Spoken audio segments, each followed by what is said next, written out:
but let's talk about the rally, fam, because I'm going to play a video, and I need you to tell me true or false on the video. So let me bring it up, and we will get going. But it was an amazing trip, fam. It was a little bit more semi-sweet of sorts, I should say, a little bit more sweetness for me because, this is something that, I've been working on for quite some time.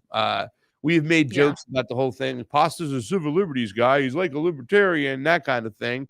And a couple years ago, I met somebody and the wheels started churning. But fam, I just like to get your opinions. I didn't load the doc too much today. I didn't even barely get any sleep last night, guys. I'm still a little bit buzzing in my head, and the internet wasn't working on the second ride home, so I couldn't even get on the internet and do a doc. But I was reading a bunch of stuff that I want to talk about today because I bought the newspapers and I was able to read both newspapers. But fam, I want to get your thoughts on the aftermath because, it's like our good friend Don DeBarra said, that this is not so much about how many people show up this time. I think we got close to 5,000, more like around 4,000. It seemed less than that, fam. It seemed like 2,000 to 3,000. I'm not trying to knock it down. I'm just saying it was 2 or 3. I'd say it was about 3,000 plus that attended the rally, and there was a bunch of people, tourists, just walking through. Right. Okay. So I'll add them on there because it is the Lincoln Memorial. But even still, let's say 3,000, right? Don had talked about this. We had talked about this. There is not a lot of people who really take foreign policy into consideration as their top priorities. It's kind of just twist away. What happens outside of our borders happens outside of our borders. It doesn't affect me, fam. So why should I worry about it? There hasn't been an attack on soil except a fake one. Well, not a real fake one. Well, there was the real one of 9/11. Which happened, of course, but there hasn't been an attack on American soil since Pearl Harbor, military-wise. So a lot of people are asleep on this issue, and they don't care that the nuclear clock, the doomsday clock, is close to midnight. So they don't care about it. So it's not in their purview. But there are some people who really understand the crux of what's going on. They understand what kind of dire straits we are on, that we are close to nuclear war than ever before. And they also understand the death instruction that's taking place where you're at over there near the Donbass and how that's affecting so many lives. Might not be American lives, but is affecting lives, fam. Yeah, I mean, to be honest, I knew the turnout wasn't going to be that great. Just because of what you said. I mean, people just don't see it affecting them directly. And, we've talked about this. However, it is actually great for any rally that I've seen in recent times since George Floyd, and especially any anti-war rally, because we don't really get a great turnout for those anyway, because it's pretty much dead, the movement. And even just for this rally to happen took so much navigating different waters with, and I'm still upset at the ousting of Scott Ritter, and who you attended the event of where he did speak, and he was able to speak, give a perspective that is unique that we don't hear. And I think it's important his voice was heard. But, just all of this politicizing and this, this culture war stuff, even within the Libertarian Party, is just really disheartening. And really, just really, I think we should highlight the good. And the good was that I saw the people all turn out. Different presidential candidates turned out. And I still, in spite of the fact that I don't support any politician, that they all came together to say whatever they said. And they didn't, just berate the event. That people who went there actually spoke about being, anti-war and against NATO. And I think it's important that that was said. Of course, you're going to get everybody, Rachel Maddow, of course, really, doing the usual, right? This is how she made her name. She's made her name now being the number one, anti-Russia, like what is she, a pundit of sorts. And really, I'm glad that I saw all these people come together. You're instrumental in bringing people together. You always do that. And I think it's important that we highlight, could there have been more outreach? Absolutely. This should be the beginning. This shouldn't be the end. There should be more rallies like this with different voices being included with different things. But at the end of the day, People did come, people did turn out, and I think it's important that it happened, and it did get some coverage. So it's good that that happened. Well, let's take a look at some of this coverage here. We're going to have a couple guests jump on in and jump on out. I got to meet somebody for the first time. Guess who it is? But we'll do it after the video, and we'll get her opinion. I'm going to give you, that's the only clue I'm giving you. It is a her. We'll get her opinion about, you said it was covered, right? So let's look at this here, fam. Rachel Maddow, right? Top news reporter. Let's take a listen. Let's take a little gander. Guys, do us a favor. Hit the like button, hit the share button. We are on YouTube. If you are a premium subscriber, of course, we are on Rokfin. We've been rumbling it out on Rumble, so please go over there too as well. If anybody can put the links in the chat, that would be great. Take a look at Rachel Maddow's coverage of Rage Against the War Machine. And I mean truly random rally on the National Mall in Washington, D.C. A rally in support of Russia, I guess, given all the Russian flags, at least a rally against the U.S. supporting Ukraine in trying to stand up against the Russian invasion of their country. This was a tiny event. It was small. It was a weird assemblage of Americans. There were Proud Boys there. There were some of the white supremacist groups you'd recognize from the Unite the Right rally in Charlottesville a few years ago. Also represented prominently the remains of the bizarre Lyndon LaRouche cult. There were a lot of people with Russian flags, also the occasional flag of the former Soviet Union. Also, at least one person who guest hosts for Tucker Carlson on the Fox News channel was there as a featured speaker. There were anti-vaccine conspiracy theorists, a lot of them. There were cryptocurrency promoters. It was a really weird group. It was a small rally and a weird one. But that's what it looks like. That's the assemblage of short straws and split ends and loose change and loose electrons that's advocating in this country that Russia's in the right in this war and America should be on Putin's side as he keeps invading other countries. I mean, no disrespect to the Americans who turned out as part of this small event this weekend, but it's not like they represent a big constituency that is arguing for this pro-Russia point of view.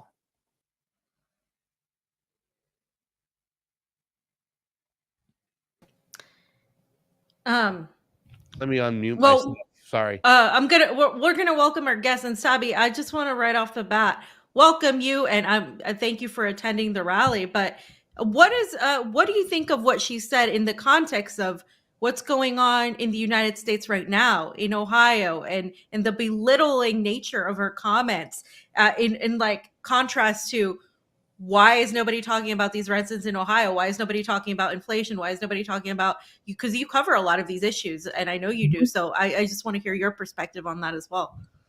Well, first and foremost, Rachel Maddow is such a liar. This is the same woman that pushed Russiagate. Has she apologized for that, by the way? No. I don't think so. I think what you saw there on MSNBC is typical reporting for them. They wanted to point out that there were people there with Russian flags. There were also people there with flags from Ukraine. And they didn't show that in their coverage. Notice how she continued to say this was a small rally. That was actually the largest rally that I've been to since the George Floyd protests. Yep. But they wanted to make it seem like it was smaller than what it was. What's really interesting to me as well is that not once did she mention that this rally was a call for peace. She made it sound like it was a pro-Putin rally, which we've heard this framing going all across social media as well. Anyone who's out here right now calling for peace, they're still calling you like Putin puppets. It's absolutely ridiculous. But the thing is that I like to point out is the fact that billions of dollars have gone to Ukraine. And I was just on Rising this morning having the same conversation. Billions of dollars have gone to Ukraine, yet where are the billions of dollars for people who are in Jackson, Mississippi? Where's the billions of dollars for people in Flint, Michigan? Where's the billions of dollars for people in the Bronx? Where's the billions of dollars to end the homelessness crisis that we have in this country? And the American people should be asking those questions, and they're not, because they're distracted by people like Rachel Maddow, who's framing something that it's not. She's framing it in a way that it's not. They're distracted by a left-right divide. She purposely focused on Tulsi Gabbard speaking at that rally. They didn't show that Dennis Kucinich was there. They didn't show that Chris Hedges spoke at that rally. that Tara Reid spoke at that rally, they didn't show any of the left-wing speakers that we had at that rally. They did that on purpose. Now, there was a lot of division in reference to who was invited to this rally. I'm sure you guys know that. I personally, I said this earlier this morning, I personally would not have invited Tulsi Gabbard because Tulsi Gabbard is not anti-war, but I didn't organize the rally. And that didn't stop me from attending the rally. So I think that for me, it's just, we have to find a way to combat the mainstream media narrative because they are controlling the narrative in reference to this war, just like I saw them do with the war in Iraq. And you would think that the American people would be more alert to this, but they're not. We are heavily propagandized in this country, and it's a big problem. But I don't know about you, Pasta and Fee, but I'm really tired of people trying to smear any type of event or rally that is happening. It's not just this one, because I watched people do it with the marches for Medicare for All 2 years ago as well. In over 50 cities across this country, people were smearing the speakers, the same thing that's happening right now. So for me, it's just, this is a constant problem. And it's a distraction, and it prevents us from actually trying to achieve any type of progress and moving forward. I think one of the valid criticisms you get from your network is the fact is they're like, well, if you don't like it, do your own thing. And you're like, we do all the time. So, I mean, that's something that I think you guys can hang your hat on over there on RBM because you guys do walk the walk. And I know we have different disagreements and things we don't all get along on, and that's okay because that's what it's supposed to be about. But what are your thoughts and what have you seen from the left grassroots in your circles? Because I know that, you know, I've made a lot of friends with a lot of libertarians, and like I stayed with some of the libertarians that I met 3 years ago when I went up with the Tulsi Gabbard, campaign, when I was really supporting her, when I thought that, she was the most anti-war candidate there, and she has had her good moments. But you're right. I would have thought twice about, inviting her, especially what she's been up to lately, with this whole almost like recruitment film, of her dressed up in the military. And, I've been in agreement with her more than I've been in agreement with Mike Preisner, the Winter Soldier, who gave an amazing speech. But Mike Preisner walked that walk. And I think leaving the military is what I would like to see from a lot of military people. However, once again, I didn't book people. I was asked to speak. I'm going to take advantage of it because it is people of different ideologies. But what are your thoughts coming out of this? Because I think the most important thing is, we have a different type of nation now, right? We're not going to be able to get people out in the streets as much as we can because people are attached to everything in their home. They're attached to their computer, whatnot. But for me, it's about, and this is something that Don DeBar has talked about on this show, it's coming out of this with the media and the clips and the message. In other words, this isn't the end game. This is only the beginning. But what have you witnessed encouraging or disappointing from the grassroots on your end, Sabby Sabs? Well, there are more anti-war rallies that are going to be scheduled. You'll hear about them soon. I know there's another one in March called Peace in Ukraine. That one's also in DC. I think Code Pink and Black Alliance for Peace are sponsoring that one. So that's another one that's coming up. There's also anti-war rallies here in Boston that I've attended that's been put on by Massachusetts Peace Action. They're really good about those things as well. Unfortunately, a lot of times it doesn't get like even local media coverage. We like to increase the numbers, and that's really how you get the media to come out. You really have to increase those numbers.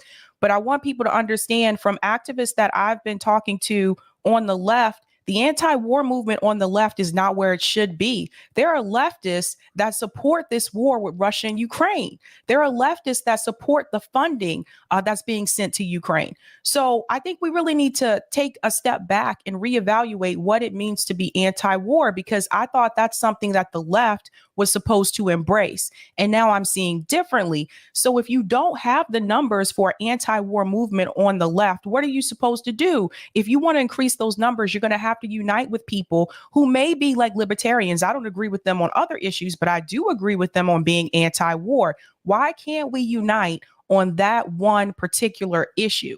When we did the Marches for Medicare for All rally, we united with people who agreed on that particular issue. Dr. Joseph Jarvis was a conservative doctor who spoke at the March for Medicare for All rally in DC. He is not, does not agree on the other progressive issues, but he does agree on Medicare for all. So should he have not been a speaker? You see how far this goes? And this is what I'm trying to explain to people. If you really want a movement, you have to increase the numbers. If you look back at the Vietnam War protests, that was the largest anti-war movement we've had in this country, and we haven't had that since. And that is because they were affected by two different factors. Number one, there was the draft. Yeah. So you had a lot of Americans that were directly affected by that war, whether they wanted to be or not. Two, you had the mainstream media coverage of civilian casualties in Vietnam, which mainstream media doesn't show that anymore for good reason, right? They don't want the Americans to see how many civilians are hurt or killed during these wars. So the American people were exposed to the casualties of war on an enormous scale. That is not happening anymore today. When it comes to the military, I was a military kid. When I was growing up, there were a lot of people who were in the military. Military recruitment today is down. And this is why you see a lot of military and war propaganda, whether it's on TikTok, whether it's on Twitch. They're targeting kids in high school to try to recruit them earlier to join because the numbers are down and they're not increasing the numbers. So I think that the average adult today may not necessarily know someone who's in the military. And when I was growing up, it was the opposite. So they know that the numbers are decreasing. So they're trying to find a way to increase that. And I think if the left is upset about this rally, then we should be organizing a rally just as large on the left. Where is that? Where is it? How do you do that, Pasta and Fee, when you have people in left independent media who support this conflict? Yeah, well, there is the Answer Coalition that is doing their march, and they are mostly leftists, and they have people with a lot of different issues, and some of them chose not to participate in this because they didn't like the Mises caucus, or they didn't agree with this person up there. And it's got, look, at the end of the day, we can get in a room and decide, what's best for all of us and work out these problems. But first, we got to save the friggin' planet. And on Saturday, there was a Jimmy Dore show that I didn't go to because I was in my Airbnb with 16 people, and I had libertarians, and I had people from Covert Action Magazine. I had people from Massage, and one of those people that was there was Misty Winston, who joins us, and now she's joining the show. But Misty, you were there when we were talking in the room with all different types of people doing different things, journalists, podcasters, activists, the whole 9 yards. And we gathered an email list and said, hey, when we come out of this, even though we think differently, we have different ideologies on a lot of things, let's work together to save the planet. Yeah. Shouldn't more of that be coming out of this whole rally rather than the dirt and the vile and the disgustingness and the egos and the crap we are witnessing, not just from the leftists, but my libertarian friends were blown away because they don't do a lot of rallies. They did a rally and they were like, holy shit, we're getting attacked. Your thoughts? Yeah, no, exactly. And I mean, you and I know this because, excuse me, I have a little cold. I'm sorry. But even for years with my Assange stuff, we've been trying to bring people together because the Assange issue is not a partisan issue. It's not a left issue. It's not a right issue. It's an everybody issue. So we've been building those coalitions and building those relationships for a very long time. So seeing it happen on a bigger scale with this rally was super, super, super great to see. And of course, that's going to get attacked because people are idiots. I mean, I don't mean to be mean, but I do because people are idiots. I think that there's a lot of people in particular on the online left who are more concerned about being able to feel smugly superior than they are about actually getting anything done. And that's really unfortunate. And as Abby was just saying, seeing so many people on the quote unquote left support this nonsense in Ukraine is so mind-blowingly depressing. But having like the event that you had at your Airbnb, I mean, listen, it was like myself and a couple of other Assange people, some libertarians, there was people from across the political spectrum. We sat in the same room together for hours, had conversations, we laughed, we joked, we talked, and I left unscathed. I didn't suddenly come out a right winger. I'm not suddenly like a Nazi. I mean, I was already a Nazi according to most people on Twitter who don't like me, but you know what I mean? Like building those coalitions and having those relationships is something that we need to do. That's how we're going to get things done. And I'm selfish, y'all. I want to get some shit done. Yeah, I want to save the planet too. Fam, any thoughts? Because in that room, Yeah. they kept every time before the Libertarians spoke, they were like, before I spoke, the Libertarians would go, hold on a second to the Libertarian friends and go, remember, they're communist. He wants to kill you. And I'm like, yeah, They but were just joking. not until after we take care of the oligarch, Right. and then we'll get rid of you when you don't need you anymore. We had those jokes and fun because they were so over the top. And these libertarians that were with me, like Reed, like Liberty Lockdown, like the Jackman brothers, you know, they were like, dude, we understand working with you and working together. This is all crazy stuff in the past. Let's work together.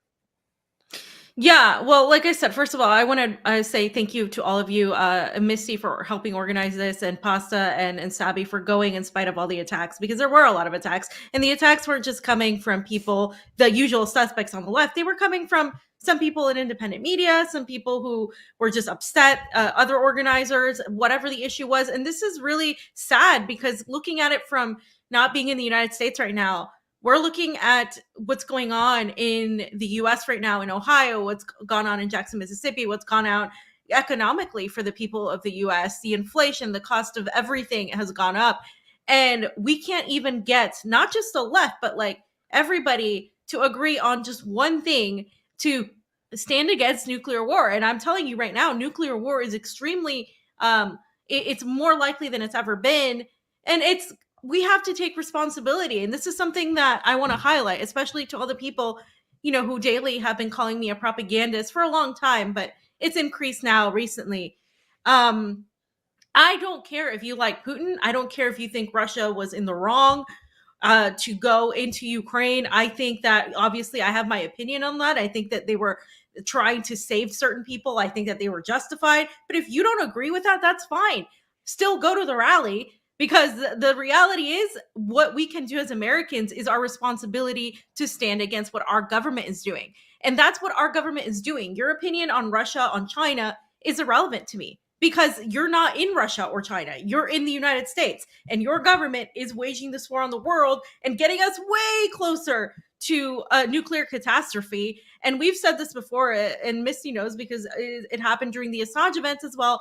It happened, as Sabi mentioned, during the Medicare for All events. We can't even begin to argue about ideology when we're all going to be subjected by this, this totalitarian type of government that is fixing to control all of us, or fixing to kill us, if not. So to me, it's kind of like this is first and foremost. If you have any sort of integrity, you can go to a rally to at least be a body there and stand against what the crimes that your country is doing. And I say your country, but it's my country too. It's the United States. I'm an American. And so I can hate Russia or China all I want, but the American government is the one that is doing this, and that I have some sort of control over through some sort of action. And so to me, I'm just going to pose the question. Did you see that out of this rally, that any sort of understanding in the US's role, in the State Department's role,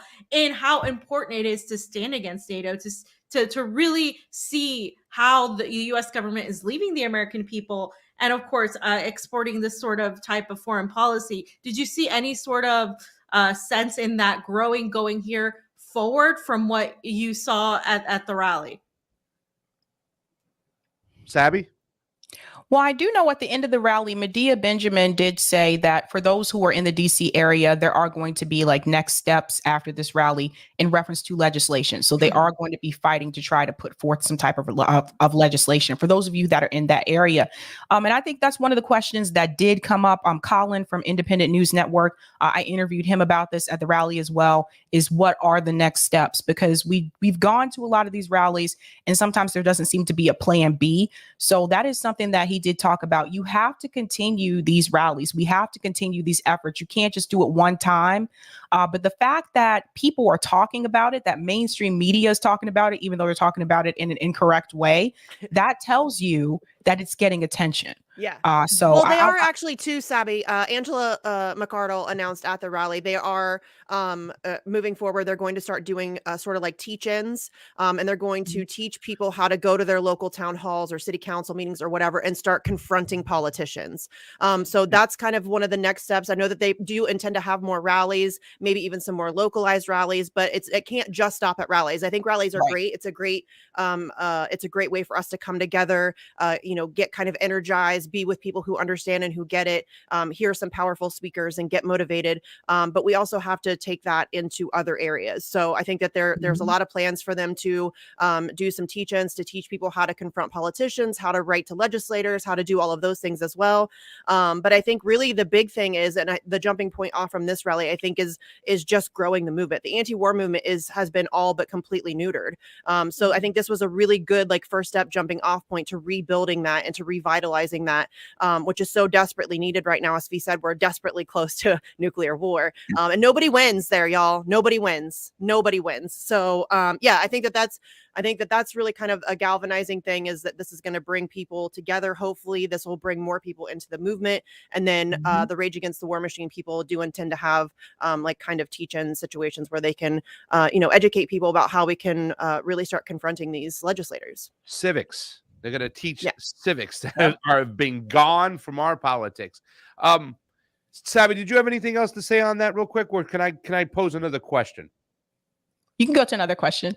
All right, I found it because one of the great things that happened, I had some great moments. I'll show one of them, which was I'll show one of them with Scott Horton. That was fun. I got to introduce Jimmy Dore and my boy Gerald Celente. I see Gerald Celente. He gives me the Italian hug and kiss. He's just great. Those are two of my spirit animals, and getting to see that. But getting to see so many people out there, getting to see Colin, Shane came up. Lucy was there. Nabosha was there. So many people. Daryl was there. Yeah. Just Trey. amazing people. Trey Wright, of course. Courtney Banks came in. She did a live stream with us. It was just so humbling. Heather from South Carolina. Louise Brooks fam, old school. All these people. Somebody came up and just gave me some money. He said, I don't tip online, but I wanted to give this to you. And just saying, I support you guys. Marie Fonseca was there. There was just so many great people. I got to see Sabby in the streets, and then getting to see my libertarian brethren do their speech at the White House in a circle with a bullhorn. You know what I'm saying? It was just amazing what they got to say. And, it was this amazing event. But here's something that my friend DC just put up. And I got a call on the night before the rally from DC, who's been a long-time follower of our show and a watcher of our shows. And I'm going to pose the question. I'm going to start with you, Sabby, first, too, as well. And, fam, I want your answer on this as well, because you've always been there, because I kind of got labeled more as the Tulsi supporter. But Reed Coverdale is a Trump supporter. He's not a Trump supporter.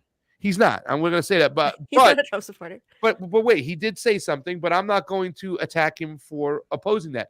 Reed Coverdale has said that if you would look at all the people who have already committed to running for president, Trump is the most anti-war. In fact, he's the only one that's calling for an end to the war in Ukraine. And if Tulsi, and I'm not in the business of defending Tulsi anymore, if she were to jump in, she has her standing up against the INF Treaty alone in Congress. She has the only one who went to see Assad in Syria and call for an end. She did say that the Bolivian situation was a coup and the U.S. not be involved. If she were to jump in, she would be the most anti-war candidate there. Now, Trump really is. What are your thoughts on that? I mean, because I did in my speech make fun of the Democrats and the Republicans, calling them the baseless Democrats, the let's go invade Haiti Democrats, let's support the war in Ukraine Democrats. My favorite one was, we came, we saw, he died. Democrats, right? Yeah.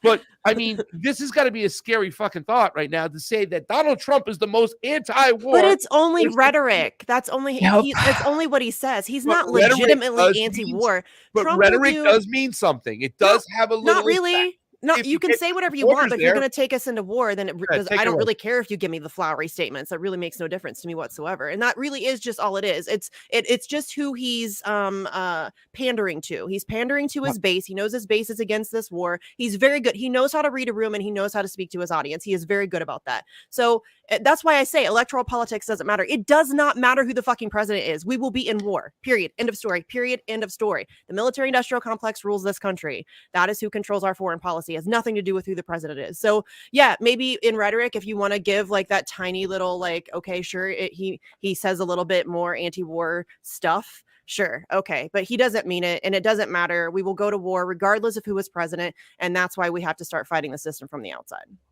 Sabby, jump in there. I want to hear your opinions on this because I do think rhetoric matters. It's not as important as policy, but if people are going to repeat it and people are going to think that they're anti-war now and go start walking the walk, maybe there's something effective of that. Go ahead. Yeah, it's really interesting. I don't know if I would call, or actually, I would not call Trump anti-war. No. I think again, he's preaching to he's speaking to his base. He knows that's what they want to hear right now. Let's all remember the things that he said when he ran in 2016. Remember, he said that he was going to drain the swamp. That didn't happen. He hired it.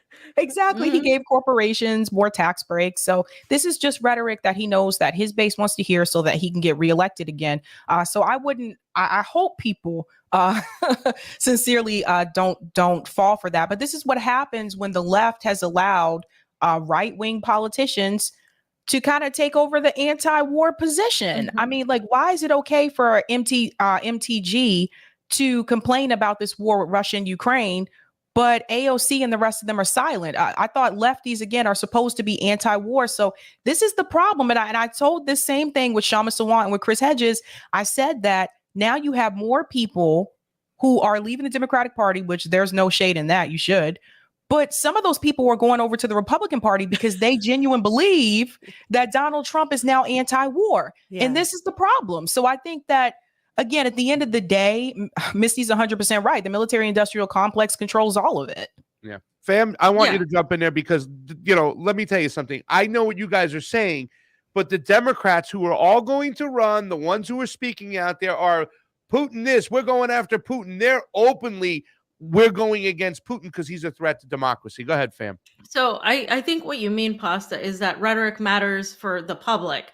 Like Absolutely. The public falls for the rhetoric, but it really doesn't matter in general, like in terms of what happens in our policy at all. And I agree with Misty and Sabby on this, like absolutely 100%. That not the military industrial complex and the national security state apparatus are the ones that clearly run our foreign policy. I mean, what Seymour Hersh just revealed, the fact that the U.S. is just instrumental in destroying these pipelines, that's an act of war. And during Trump's presidency, Soleimani was killed. And it make no mistake, if we get a Republican president, you're going to have more anti or more pro-war rhetoric and more pro-war actions against China. Because at the end of the day, again, it's not even just about Russia. This is also about China. So that's where we're going to go. And so people need to realize that they really need to look at politicians as actions rather than their rhetoric. And I know in general, the population is really doesn't still do that. That's the problem, which is why they go from Democrat to Republican, because one says something cool. The other one's like, oh, well, at least, Trump. And even here in Russia, people are perceiving the Republican Party as being less hawkish than the Democratic Party. And then when it came out, of course, the Chinese balloon stuff that was coming out, I was like, I guys, they're not. They're they take turns on who's their enemy to target. And so I think even Russians are realizing okay, yeah, this is the whole American system as a whole, which is why, again, I'm glad that you guys have brought up that there's a continuation of this, because there has to be some sort of action that is not reliant upon who becomes president in 2024. If we get there, right? Who becomes president in 2024 is irrelevant. Yeah. It's literally everything that's going on in our foreign policy has been the same for the last 30 years or so, or even more than that. Yeah. And Pasa, I actually think that the rhetoric thing is dangerous because, like Sabby said, when Trump pretends to be anti-war, then people just get sucked into the Republican Party. And so it's really just they're just playing off of each other in order to keep people invested into the two-party system. Yeah. And I think that that's worse. Well, I think there is a little bit of that. And I think there's a little bit of the other, A and B. You know what I'm saying? Because I do honestly believe that brings people's attention to start looking in to what's going on in these conflicts, because there's a lot of conservatives that never really did look into a lot of these conflicts. Now, yeah, they looked into it because it was a burn against the Democrats. And I think that, they looked at this war right here as Biden's war. And I did make sure I pointed this out, ladies. I hope you're proud of it, that I added in my speech that, listen, ladies and gentlemen, I know Matt Gaetz is floating a bill out there and he says he wants to end war. Hey, that's great. A little bit late, 250,000 people dead, but better late than ever. But don't think for 1 second that you're going to take that money out of Kiev. That's a proxy war with Moscow. You're going to switch it over to Taiwan to have a proxy war with Beijing. It ain't going to happen. But here's something I want to point out really quickly, ladies. Look at this really quick. This is the sister rally in Germany. What the hell is going on? Why can't we get as many people to an anti-war rally like this? You know, this is. I mean, did the people in Germany spend a month demonizing every speaker and every move, every fart that the organizers made? I mean, probably not. And they were probably not complaining the fact that the Nord Stream 2 pipeline was blown up by their supposedly allies, and now they're sitting there and they're seeing death after destruction, and they're cold. And by the way, Naboja Malik was there as well, fam. And we said that one of the best lines of the year last year was Germans used to have to go to Stalingrad to freeze their ass off. Now they can just stay at home because of what the U.S. did to the North. But that's why, Pasta, too. You asked why, right? That's why they're being directly affected more so than Americans are. The gas prices in the cost to heat your apartment up are absolutely ridiculous. I mean, they're getting told not to shower, to burn like logs, and it is really happening. And Germany, of course, more than anybody in the EU, because they receive cheap gas from Russia. And the whole point of this was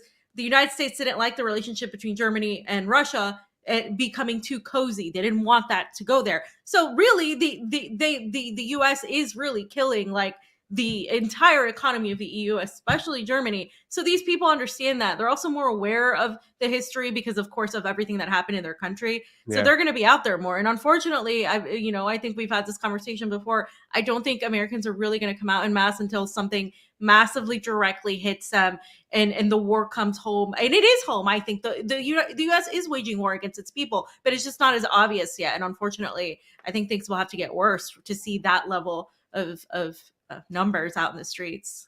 Plus, I think people have to realize, like in those European countries, having lived there, in countries like Germany and Denmark and France, they come together on the economic issues. So all those people that you see out there at the protests, those aren't just people on the left. When their pocket is affected, they come out, they join together and come out and protest against it. 50,000 people protested in Denmark over the fact that they wanted to remove one holiday. Holiday, and they wanted to give more money to NATO. 50,000 people came out just like that, didn't even hesitate. So that is the difference. And that's what we've been trying to get people to do here in the United States, to at least get together on those economic issues. But people won't do that because they're so divided over left versus right. So that's the difference there. They will come together on the economic issues, where in the United States, for the most part, they actually show class solidarity. They don't let culture war stuff get in the way of class solidarity. We need that here today, please. Well, another group that I told them after, because my libertarian friends, that's Sabby Sabs. I'm like, you got to go on her show, make sure you connect, have her on your show, because there's an area, I think, where RBN, and I know Fam and Misty are there, where you can really agree with the libertarians. And that's, I love them. Policing. On the policing, nobody hates the cops more than libertarians. That's so true. So let me just say that much. And you got a lot of things to talk about. It's all about civil liberties. It's all about. Listen, I met one of the heads of the Mises Caucus. In fact, I met two of the heads of the Mises Caucus, and they were so excited to tell me about some of the law reforms they got pushed in Kentucky. They've been doing for so long, eliminating no-knock warrants and chokeholds and all these other things. And they were like just dying to talk to me about it. And I was like, I had my differences. I wanted to talk to them about some of the guff that was on their Twitter when it came to Scott Ritter and all that stuff. But we put that aside. We're here at the event. We're having a good time. But these people are willing to go on our shows. They're willing to talk to leftists. I mean, there has been a big push from a lot of old school libertarians about going and getting involved with leftists. They call some of us Marxists who killed Christians and all this other shit in the past and whatnot. But one of the biggest reasons is for this, the fact that there was a ton of Russian flags. There was a ton of communist flags. There was people. But let me tell you something. This is from Caleb's group. This is from CPI. He came to the rally. I totally forgot his name. He's a cool-ass dude. He always remembered me. But he talks about why he supports Russia, right? And I'm not a Marxist, but I don't want to say I support Russia in war, because I don't support any war whatsoever. Nobody wants war. But I can tell you who didn't want war at all were the people of Donbass. And when you do these things on the border, whether you agree with me or not, and you think the quickest way to peace is through some sort of Russian victory, because the United States only wants war. It only wants death and destruction. It actually wants regime change in Russia, and that is bonkers. So let's listen to this gentleman from CPI, and I want your thoughts on this, because this is another area where the mainstream media is attacking this event because of people like this. Ladies and gentlemen, let me tell you out there, I met an 88-year-old woman on the plane. She got an interview by the Daily Beast. She's an anti-war activist. She brought a Russian flag to the thing because she thought it was important to expose what happened in 2014. Take a look at this, and then I want your opinions. Fam, you could do this one first, since you have an opinion, and then we'll go to the other ladies right after. Ladies and gentlemen out there, do us a favor, hit the like button, hit the share button. We're on Rumble. We're on Rokfin if you're a premium subscriber. We're on YouTube until they kick us off. We're here with Misty Winston, Sabrina Salvati, Fiorella, and myself. Rage Against the War Machine update. They're using Ukraine as they're using Ukrainians to fight this war against Russia. And Ukrainians are just like cannon fodder, essentially. yeah. Just to kind of get it on record, are you here carrying a Russian flag ironically in some way to protest this, or because you sincerely support Russia? I support Russia. I believe Putin is justified in his actions to defend Donbass, the people, defend their sovereignty. And Russia, I think, has every right to defend themselves against NATO expansion and imperialist aggression. Yeah. Amen, dude. Do you think you are aligned with this event? Yes. With those beliefs? Yes. Right now, the primary task for us is to prevent World War III, prevent nuclear war. They're using Ukraine. Yeah, so real quick, but I mean, I 100% agree with this guy. Going to Donbass and really seeing the U.S. supplied HIMARS rockets and really seeing our weapons that were used to be shot at markets, that were used at hospitals, that were used at apartment buildings where you know that there are civilians, and there's absolutely no justification of that. And of course, the previous history of 9 years ago. Nobody even cared about Ukraine 9 years ago. Nobody even mentioned it. Nobody talked about this, about what was going on in Donbass. That was never, and anybody's sort of, Ukrainian flags weren't there at all on anyone's social media that I can recall, except a few journalists that were covering the event and a few people that were there. So the main reason why I believe it's still anti-war to hold a Russian flag, if that's what you want to do, it's because he's absolutely right. Ukraine is cannon fodder for this political agenda that the United States and NATO want. This isn't the first time. 20 years ago, we were lied into war in Iraq with these fabricated weapons of mass destruction. We were lied about that entire thing. Millions of Iraqis died. The same playbook is being used for vilifying. We vilify all of these supposed authoritarian dictators that we have no business opining on, because we have our own problems at home. So to me, it's like, I think he can be anti-war and hold a Russian flag, because to him and to many people, the aggressors of this war are NATO, using this, and they've said it as much. The German member pretty much said, hey, by the way, we're at war with Russia. And they said it as much. So Ukrainians, if you want to save Ukraine, and please, by all means, bring a Ukrainian flag to the event. I don't think there's a problem. At least one. Good. Because this is, if you care about Ukraine, you want to end this conflict, because Ukrainians are being used as cannon fodder by the West.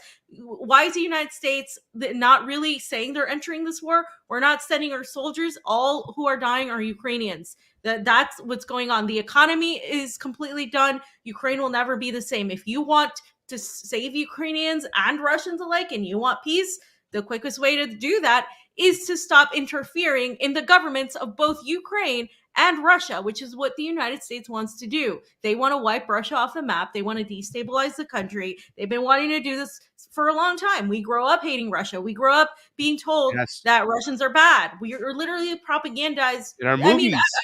By movies. Charlie Chaplin was literally accused of working with the Soviet Union. He couldn't even live in his country. And so this is something that to me is deeply personal. I do consider myself a communist, but at the same time, to me, putting the ideology aside of all of that, putting the whole thing aside, to me as an American, I want our country to take responsibility for what it's doing. And that's all I can do as an American. And so I don't care if you carry a Russian flag or Ukrainian flag, as long as you're there to protest what this regime of NATO is doing, and to really draw attention to our needs as Americans. What can be done for our country, and how we can stop exporting this culture of violence abroad. What are your thoughts, Sabrina, on this? Because I'm curious, and then we'll get to you right after, Misty. But Sabrina, what are your thoughts on this as far as the Russian flag? Because I really haven't heard RBN's position as far as whether it's justified, like this gentleman said, that they're allowed to stand up for their national sovereignty. They're allowed to protect their people on their border. They don't want Nazis coming in close. I mean, we could talk about a million reasons of why we think it was justified. But what is your thoughts? Because I know you're a peace activist. So, tell us what you think. I've been calling for peace from day one, actually. And I know that was something that they did try to do earlier on, and the United States was like, no.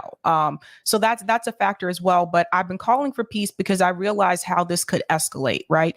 If you have war with Russia at some point, and this war should have been over already. This already should have been negotiated. But at some point, it's going to get to the point where China may need to get involved. Now you have two powerful countries. I think that I really wish that mainstream media would just admit this, but they're not going to until they get the thumbs up from the State Department. And that is that Ukraine is not going to win this. So it really frustrates me when I hear people say that they want to fight to the last Ukrainian. Do you know what that really means? That's gross. That means that all of them could be dead. Yeah.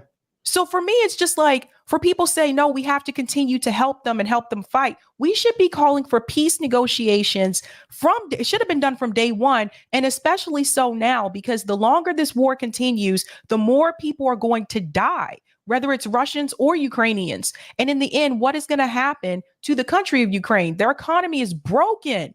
Yeah. This is done. So I think that for me, it's just, this is not a win for Ukraine. They cannot win this war. And the United States government knows that. And this is something that Julian Assange had pointed out before. The goal is not to win. The goal is to create a never-ending war that the military-industrial complex can continue to profit off of. We were in Afghanistan for 20 years. Yeah.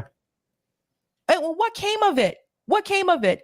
The U.S. government putting sanctions on people in Afghanistan. So you have women and children who are starving there. So for the people who say the U.S. government went in to protect the women and the children, where's the protection of the women and the children now that they're starving because of the sanctions from the United States government? So people have to understand it's not about winning.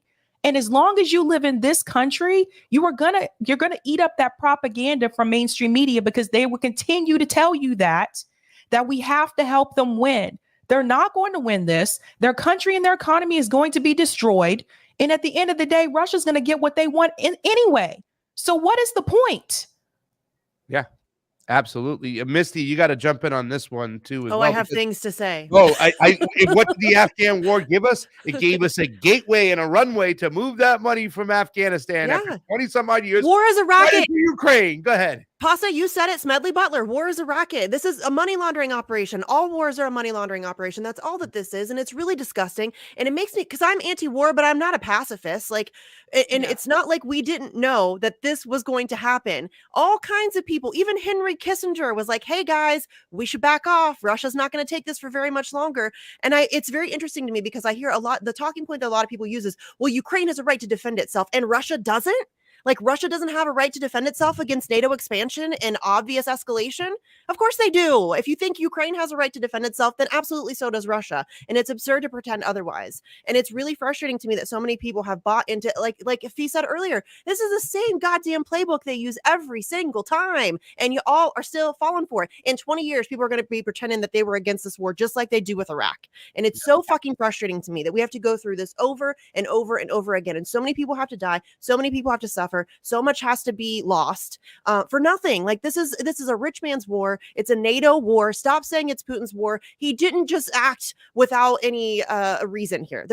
This was not unprovoked, as they like to say. Not according to the New York Times. That's fucking ridiculous. If you are saying that, then you are an idiot and you have absolutely no idea about relevant history. Because as Fee pointed out, this has been going on since 2014, frankly, for much longer than that. This has been going on for a very long time. And we have been setting the stage for this bit by bit, piece by piece, as we do all over the world. And we overthrew their government to install our little puppet so that we could do exactly what we're doing today. And this is not and stop trying to tell me that you care about the people of Ukraine if you are supporting this conflict. You do not care about the people of Ukraine, because the people of Ukraine are not going to win, as Sabby just said, and they are the ones that are going to lose the most. And so anybody who is not calling for immediate peace right now, no questions asked, is not in favor of the people of Ukraine. And to pretend that the United States government actually cares about, we don't even care about the people of this country.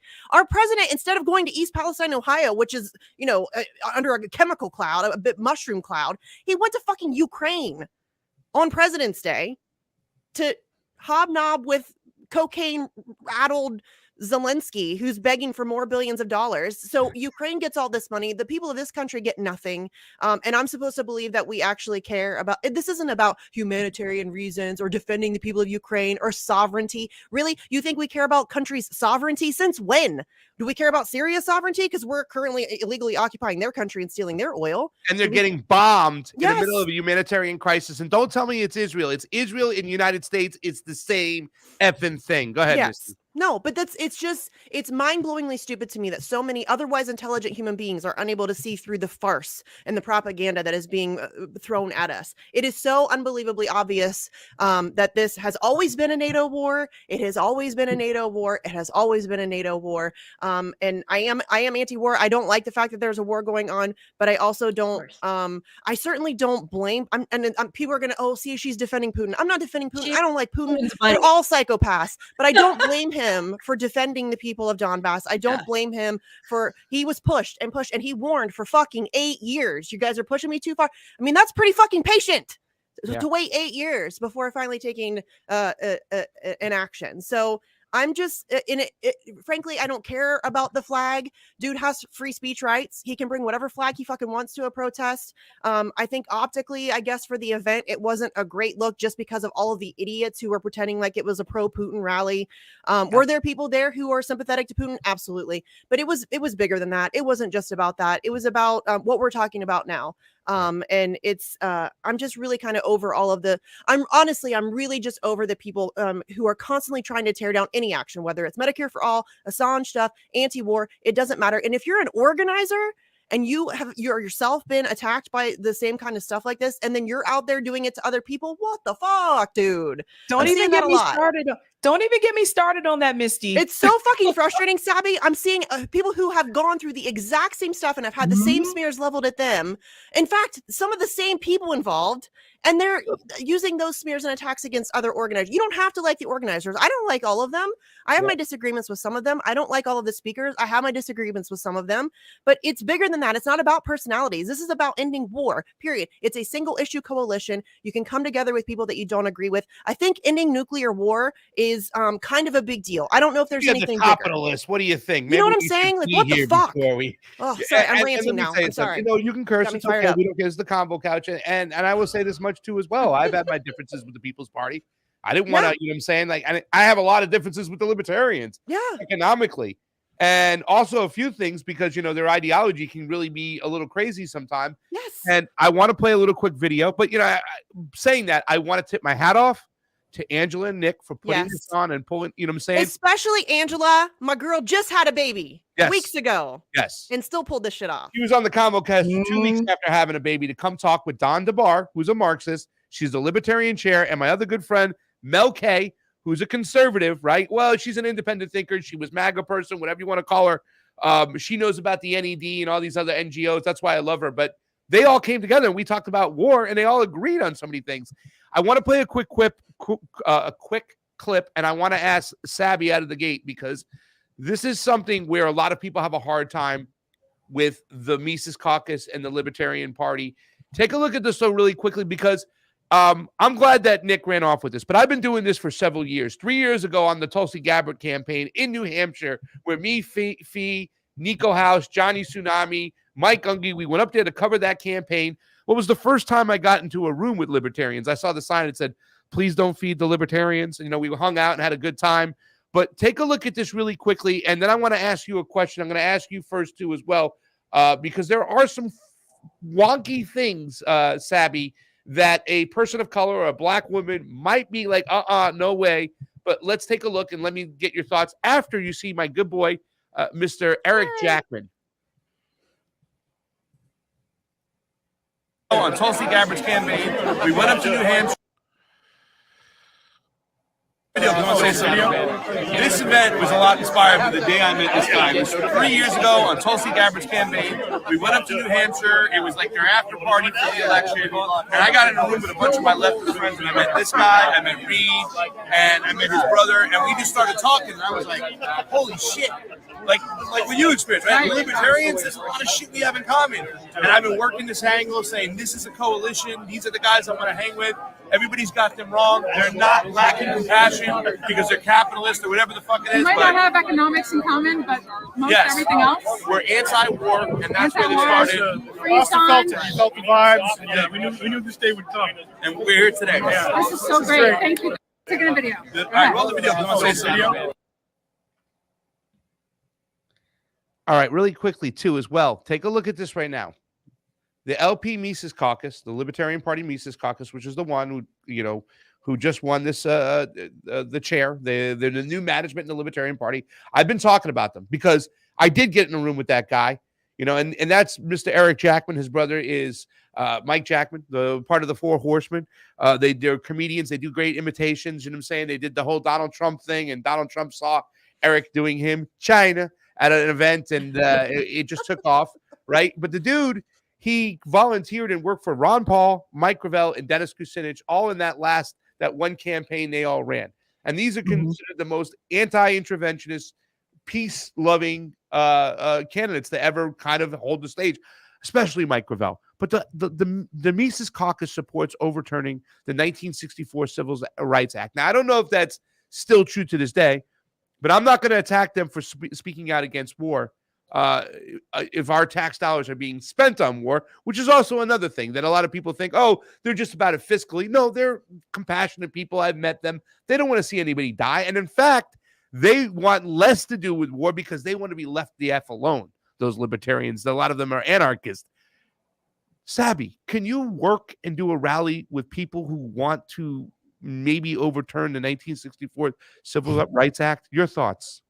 I think, again, I didn't know as much about the Mises Caucus before this rally, but now I know a lot about them because of this rally. But I think that, again, this just goes to show that then you should not organize with them on reference to civil rights. Obviously, that's not where they fit. I mean, I feel like this is a no-brainer, people. There's some people that you can organize with on certain issues and some people where you cannot organize with on certain issues. So I think when it comes to something like anti-war, these are the types of people that you organize with, people who are anti-war. When it comes to libertarians, I want to remind people, too, there are also left-wing libertarians. I've interviewed some of them. In fact, I interviewed Larry Sharp. I'm not sure if you guys are familiar with him. Yeah, he ran for governor. Yeah, governor of New York. It's not, I don't want everyone to assume that everyone who is a libertarian is on the right. That's not true. There's left-wing libertarians, there's right-wing libertarians. And Larry and I actually had this conversation before, and we had this conversation on his show. So I think that, again, you have to look at the issue that is at hand. Now, for some people, this is a no-go. They're not willing to cross that line. I understand that and I respect that. Then for you, don't cross that line. But I think that when you're looking at particular issues like something like a Medicare for all, when you're looking at something that, especially that's an economic issue, that's going to affect people across the spectrum, right? You shouldn't just organize with people who are on the left for Medicare for all, because everybody needs healthcare in this country. And so if there are people on the right or people who are independent, so to speak, that do support Medicare for all, yes, you should organize with them on that one issue. But I think where we get into trouble is when people try to find this one person that they agree with on one issue, and they try to get them to say, well, if you don't agree with me on all these other issues, then we can't work together on this war issue. And that's why we don't build massive movements in this country. There's a lot of people saying we need a class movement. But when you say you need a class movement, you can't just have a class movement with people on the left. That would have been like asking Chris Smalls, hey, Chris, I know you're trying to organize a labor union for Amazon, but you can't organize with the Amazon workers who are Trump supporters. How ridiculous does that sound when all of them are affected? Yeah. So I think that's the thing. So someone like Chris Smalls, I think obviously he was able to look past that issue and say, we do agree when it comes to workers' rights for those of us that are at this Amazon warehouse. So they united over that. Does that mean that Chris Smalls agrees with them when it comes to other political issues? No, absolutely not. But imagine if he would have just written them off because he has to have someone who agrees with him on every issue. Exactly. That's the problem. Sam, you want to jump on this one? I mean, it is common sense. I mean, there's not much else to say. I mean, but I do think apparently people need to hear this because they think that it is absolutely just a no situation to align with libertarians. And the LaRouche people were mentioned a lot, right? Yeah. The LaRouche people, and even Maddo mentioned them. Let me tell you about the LaRouche people. The LaRouche people are the ones calling out politicians.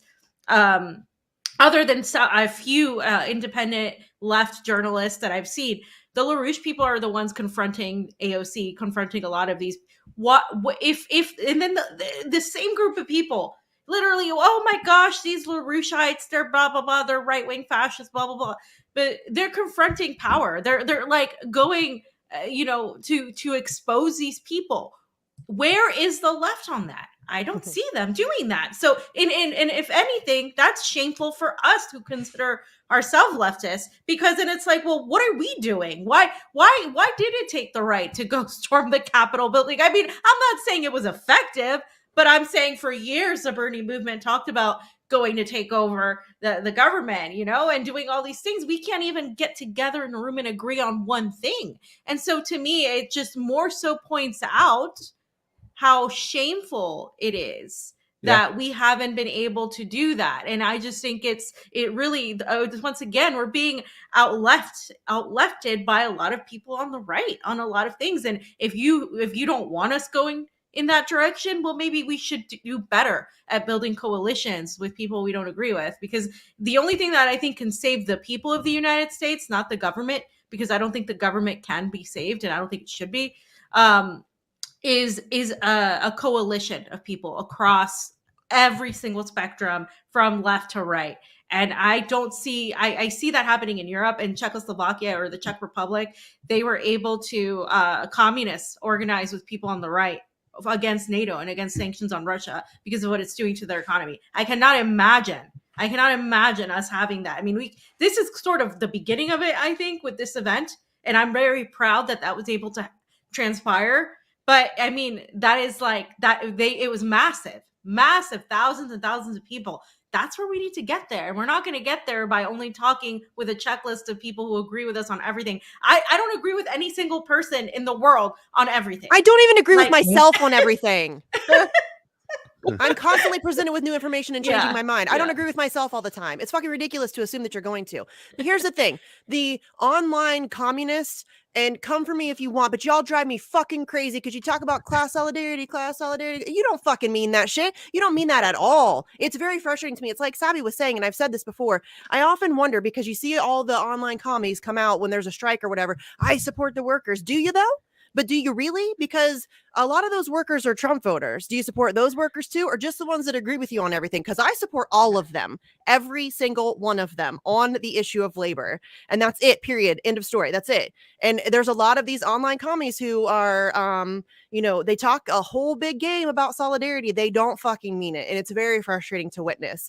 Yeah. But as I've said before, you don't nobody's asking you to like go out to dinner with these people or be besties or like have play dates with their kids or whatever. You're showing up to a rally for a cause that you supposedly care about, right? Like it's the most juvenile thing to say, oh, I really care about this thing, but that person over there that I don't like also cares about it. So that means I can't fight for it anymore. That's fucking dumb. Are you a child? Like, I don't give a shit who shows up to this rally. I'm going to show up because I want to end the fucking war, period. And it's really that simple. And so these single issue coalitions are vital, because that's how we're going to get things done. You can't, as Fida said, like when I have an Assange event, do you expect me to walk around with a checklist and make sure that nobody's guilty of wrongthink? And if I disagree with you on something, then I have to kick you out of the rally? Of fucking course not. I want to free Julian Assange. I don't care who shows up. I mean, as long as you're not an infiltrator who's like there to cause problems or whatever. But I don't care. I don't care who you voted for. I don't care what books you read. I don't care what ism you subscribe to. If you want to come and help me free Julian Assange and fight for free speech and press freedom, welcome aboard. I mean, we don't have to agree on everything. We're just here for the one thing, and that's it. And it's very frustrating to me that grown-ass adults aren't able to comprehend this. Fee wasn't lying. Well, I was going to just say it. I'll hand it right to you. But Fee was saying, and I just got to throw this in there, Sabby, really quickly. She's saying the leftists can't agree on everything. We couldn't agree on lunch when we were working at the Bernie Sanders Cafe and stuff, hanging out, having events there. It's like, we can't even order lunch together. We can't agree on shit. Go ahead, Sabby. I'll just say, like, there are infiltrators, and we've seen it. Like, those of us that organize, like, if you notice, I've said this before, some of the same people who criticize this rally and criticize the March for Medicare for All and every other direct action event that's happened within the past, like, 3 to 4 years, you notice these people don't organize anything. Not a damn thing. And having been in organizing spaces with some of them, they try their best to prevent these movements from happening, to prevent the action from happening. So you got to think about something here. If you're spending 24/7 of your time on Twitter attacking events and attacking speakers, not saying I agree with all the people that were chosen, but I was not an organizer. So if you're spending most of your time doing that, attacking these people that are part of this rally or any other action, what are you really doing with your time? Why not take that time back, get off of Twitter, and actually organize with people in your community? But they're not going to do that. These are the same people who have no problem simping for and advocating for a crime bill Joe. So make it make sense. Yeah. Make it. They were all talking about, oh, the speakers are white supremacists, and they voted for Joe fucking Biden. Shut up. I know. Really? I did rag on a lot of the leftists here and whatnot, because one thing I did learn, and this is something Fam was getting a little frustrated with as we were going along, the libertarians, right? Like within their own party. Left-wing libertarians are classical libertarians, right? They literally are. So if I was to join the party, I'd be hanging out with Larry Sharpe, because he's not a left-wing. He's a leftist libertarian. He's not a Mises caucus guy. Either is DC, who tried to start one of these caucuses over here that was fought back by one of the ex-vice chairs who dropped out, who's making stupid-ass tweets going, oh, my God, Marxists killed all Christians here, and I will never unite with them. It's like, dude, yeah. And at one time, cavemen used to hit each other over the head with clubs, and now we had something called the microchip, and we evolved as humans, and everything is not as it seems. And if you want to stop the wars, why wouldn't you go with anybody who wants to stop the wars? I just want to send my love out to DC too as well. But we did discover, and I have to call them out because I voted Libertarian this time. I voted for one conservative, Stephen Merchant, who was running for Secretary of State, and he was a conservative. He was a MAGA guy. He was a Trump guy, but he was willing to give all the reforms to elections that I want, or at least put them on the table from what we witnessed and seen in the Latin America, and he was willing to do so. So I did vote for him, but I voted for libertarians because I've been talking about this great compromise, and this was an event where we were all supposed to compromise together. But Fam, I'll let you jump in right away too as well. Your thoughts on, now I know too, and I didn't know this, like, holy shit, the Libertarian Party, they have the same crap the Democratic Party has, where it's the drama and all this shit involved. They're still a party, no? Well, yeah, I mean, I think every coalition, every organization is going to have this. It's just human nature. I mean, especially now when things are tense and we've been so propagandized in our own little sectarian, like little areas where we only talk to the people that we know. I think what I saw happening was very unfortunate, like just libertarians going at each other. It's like, oh, okay, well, you would think because they're free speech advocates and there's all of this stuff, like they'd be above it. But no, it's the same thing, I'm sure, in the conservative side. It's the same thing, I'm sure, in the Democrat, socialist, whatever. The reality is, I think we're running out of time here. I think we've been past running out of time. I really don't care what your ideology is. I have my ideology. You have yours. The reality is, again, we're not going to be able to fight about our ideologies. I can't tell you how much I disagree with the libertarian conservative point of view on healthcare, or how they equate, a lot of them equate Nazism to communism, or how they think of everything. They're all authoritarians and every state is bad. Like, I've seen good governments work in other countries, but that's irrelevant if we get blown up tomorrow, because our country is, again, it's playing chicken with nuclear powers. And I think that is more important than having to spout about my ism and why I think I'm right and why I think everybody else is wrong. And I think hopefully we're getting to the point closer and closer and closer where this shit is coming to, like, as Pasta says, the chickens are coming home to roost, because I do think they are. And I do think that is going to happen. Just being here on this side of the world and seeing how the entire world is changing. Let me tell you, the West is not, the United States in particular, is not the leader anymore. They are losing that power very fast. Countries are working with each other, trying to cooperate with each other. They're sanctioning Russia like crazy. And the sanctions aren't doing anything because Russia is working with India, Pakistan, China, with new areas. They're building relationships with Africa. Africa is calling out the US for being neo-colonialists and trying to recolonize Africa. And they're saying, we want you guys out. We're going to start working with our Eastern partners. Same thing in Latin America. They refuse to send weapons to Ukraine and support Ukraine. So what you're seeing here is the realization from a lot of these countries that have been screwed by the United States. We kind of want a different relationship. And I think that that is actually really happening. And we're going to have to realize that as Americans, when our country doesn't produce anything, by the way, we don't produce anything but weapons and war. Like, we are very, very vulnerable right now in the economic sector. And I think that's when we're going to see something. And I'm really, I'm hopeful. But at the same time, I'm also realistic that I think it's going to get worse. And seeing all these, all the pictures of, by the way, of like, the comparisons of the subway in New York to this subway in Moscow, guys, like Russia was completely collapsed in the 90s. And you look at, if you come to Moscow, you look at it, you won't believe it. It is absolutely, completely a different country. And I think a lot of the lies that have been told about Russia are just so crazy. Like, coming here, I even knew that we were lied to, but I didn't know it was this much. And I think people who have traveled and know this stuff and have seen different parts of the world need to understand that. There was a Julian Assange mural here, not too far from Moscow, and that just goes to show you, like, there's this idea that the U.S. is bringing democracy, that we're there to help Ukrainians, like we were there to help the Afghan women, like we were there to help the people of Syria. We wouldn't even lift sanctions on Syria when they had an earthquake until we were shamed into doing it, by the way, and only a few. So I mean, that's where we're at, and I commend everybody who's doing their part, whether it's through organizing, activism, journalism, having your YouTube show. I really do see a difference from 5 years ago, but at the same time, things have also gotten worse, and our enemies are really, really ramping it up here. So there's definitely agent provocateurs, by the way, too, in these events. The same guy from the March for Medicare for All happened to be come on.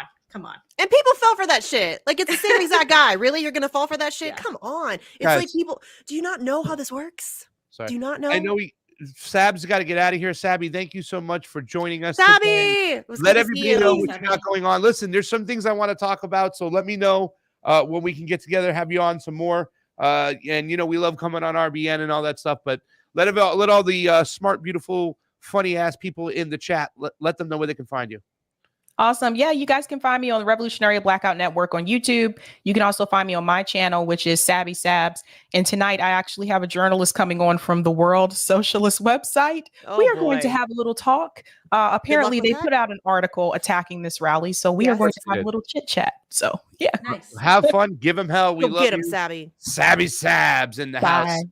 Mr. Winston. What? Let all the beautiful people out there know where they can find you. And what you got coming on, Mrs. TNT, late night? Yeah, I'm too old for that shit, man. Hey. I need a time slot. So I'm over on the tweeters at Sarcasm Stardust. I tweet a lot about the Julian Assange stuff. So if you're interested in keeping up with that, you can follow me there. We do have another rally coming up in April. We have a meeting about it Wednesday. We were trying to get through the Rage stuff first. We had one meeting, but then Rage was kicking off and it was hard to get everybody in a meeting space. So we have a meeting on Wednesday, so we'll have some more details soon, but it is, I think I keep going back and forth. I'm pretty sure we're going to do it April 11th because in my personal opinion, it's a Tuesday. So, I mean, that means that turnout will probably be a little bit smaller. However, I think it's really important to have a presence in DC on the day because that is the day. That is the anniversary of Assange's, essentially him being kidnapped from the Ecuadorian embassy. So some people have said that we should have it the Saturday before. I understand that, but I also think that it's kind of silly to have another Saturday protest at the Department of Justice if that's where we choose to do it because nobody's there, nobody's working, nobody cares. So I feel like maybe I'll try to do a bigger event on Saturday and then just get like my dedicated crew of people to also come on Tuesday. I don't know, we're still trying to figure it out. I'm bouncing ideas around, but it'll definitely be on or around April 11th. So mark your calendars, save the date. Hopefully people can come out even if it is on a Tuesday. It's really important. So that's coming up. And then also I have I'm back on TNT radio. So Monday through Friday from 10 p.m. to 11 p.m. Eastern. It's fucking late and I'm old and tired and it's terrible and I need a new time slot. But tonight I have Dan Cohen coming on. So I'm really excited to talk to him. He was one of the featured speakers at the Rage Rally. So that's going to be great. And I have Eric Jackman and Reed Coverdale and a bunch of cool people coming up. So you can find that at tntradio.live. And then they also have an app on all the app stuff and Podbean and all that shit. So it's easy to find. Just go look it up and you can, there's lots of really cool. You know how much I love you that I started my speech and said, let's keep it going. Free Julian Assange. Yes. I did it twice right out the gate. Yeah. Homegirl Misty always does it for everybody else. She's always, everybody loves you, the work you do, and you're just not everybody. Well, the people, everybody that I like. Well, Putin loves her. We Putin know. does love me. He's a good guy. I got that. He's a good man. That Putin, very generous. He's good. Well, he's good. Good boss. I like him. Thank you so much for coming on. Thanks. It was good to see you guys. It was good to see you. I feel like I haven't talked to you in ages. We need to get together soon. I know. Yeah, we do. Yeah, we do. Misty Winston, ladies. Okay, love you guys. See ya. Peace. Bye. Fam, I just want to show really quickly some videos, or pictures real quick of this section because we got a lot going on. Fam, you gotta make ways. You gotta stand with your libertarian brethren, and we have a different opinions, and things got a little sparkly last time we were on a show together. But I showed up, and if you don't know who Scott Horton is, ladies and gentlemen, he's a libertarian. He got really elevated. He antiwar.com, but when he did a debate with Bill Kristol, he had Bill Kristol sweating. And all the man had on stage, his only weapon was a bottle of Dr. Pepper. He loves Dr. Pepper. I stopped. I saw Dr. Pepper cotton candy, and I was able to surprise him. He didn't even know. So, fam, that's how you build bridges. You build bridges with Dr. Pepper cotton candy for those who like it. And, fam, my favorite picture. Look at that. You see that one? Hold on. Let me get that nice and big for you. See that one? I was cutting up Zelensky a nice, fresh line. Somebody had a Zelensky Koki Smurf doing it up. And I want to spend a special thank you to Richard Grove for retweeting me throughout the whole event and sharing my stuff. Richard Grove, guys, if you don't know Grand Theft Auto, go over there, check it out. He doesn't have a huge following on Twitter. I don't know if he's had a Twitter, but he's been in the game for quite some time. I don't know who took this picture, this awesome picture, but Richard Grove shared it, and I'm going to use it. Thank you so much, Richard Grove. He's going to put it on his Tinder, everybody. It's going on my Tinder, fam. I don't do Tinder out here anymore. It's not worthy anymore. You can't do the Tinder anymore. It's not in Vegas. It just doesn't work, fam.